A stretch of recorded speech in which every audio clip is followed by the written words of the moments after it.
brought you back in? They had just told me to stay ready. I was kind of ready many points throughout the game, just waiting on my time to be called, and thankfully I got a chance right there, and it was really fun. So yeah, I was thankful for that, and they just told me to be ready. So He said that he had told you basically you're the only one that can take us through this right now.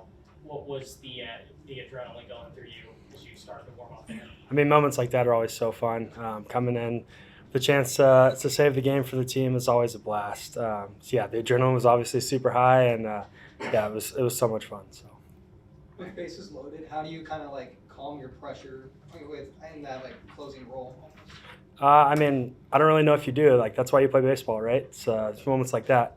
It wasn't about calming the pressure for me at all. It was about embracing it, just having fun in it. So taking that whole moment in, I think was more of the mentality rather than just trying to calm down. Lots of high leverage outs between the three of you tonight. What's the mindset in those moments for either of you, just to stay calm and go pitch by pitch? I'll go first. I mean, slowing the game down, having a chance to go out and compete, and also like saving your team from losing, as I say, going out, embracing the moment, and just know you got your guys back. Yeah, I can kind of piggyback on that. It's a big moment for sure, but you got to simplify it. It's really not that complicated. You got a job to do, so rise to the occasion and get the job done. For both of you guys coming from the JUCO level, what would you say are some of the adjustments you made in the offseason to help prepare you to be able to come in these high leverage situations and execute? For me, I would say consistency over anything. I feel like at junior college level, you have an opportunity to develop yourself a little more, whereas here, kind of got to be ready to go. So, yeah. Yeah, I mean, you never know when your name is called upon, so you just got to be ready for anything. From coming from JUCO, it's obviously a bigger step. Like he said, you have to be ready on the spot, and also just trying to embrace everything. It's awesome to be here. Understanding the JUCO grind and the goal of getting to the D1 level, what was kind of the emotional reaction when you knew you were going to get an opportunity to play at a program like ASU? It was the best feeling.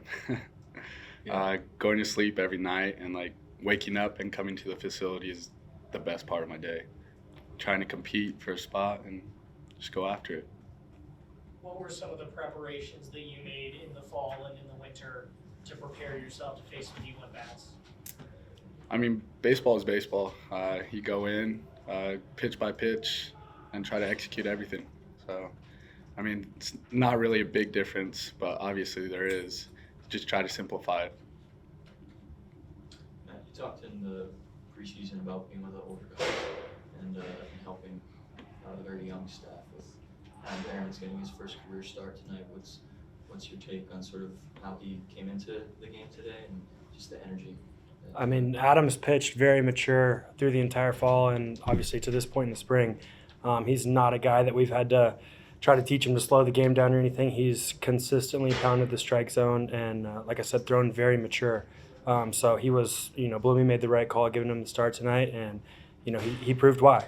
He's a great arm, and he's very consistent and has shown that through the entire season and the fall as well. So. Matt, you've shown you're a man of faith. How has that influenced your game?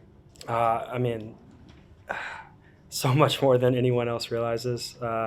I would not be where I am today without the Lord, and everything He gives me is credit to Him. I am nothing without Him, and He gives me all of this. This is not me. This is Him. Brian, playing with Coach Gillich and now being with Bloomquist, how would you say the connections just here at ASU kind of helped you fold into the mix and make the transition process a little easier? Gilly made it really, really easy for me, kind of guiding me in the right direction with just the person I am, which is my favorite part about him teaching me was that he could teach me to be a better person, not just a better player, and everything within that translates to school, outside of that as a person, and then playing baseball too. Matt, having been here for a while, what's the biggest thing that Gilly has added to the group as a whole?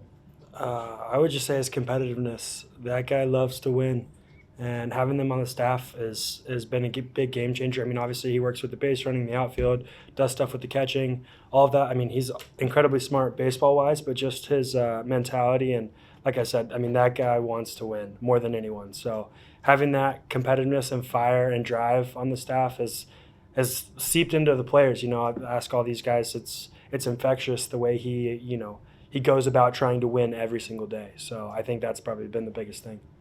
This could be for any of you guys.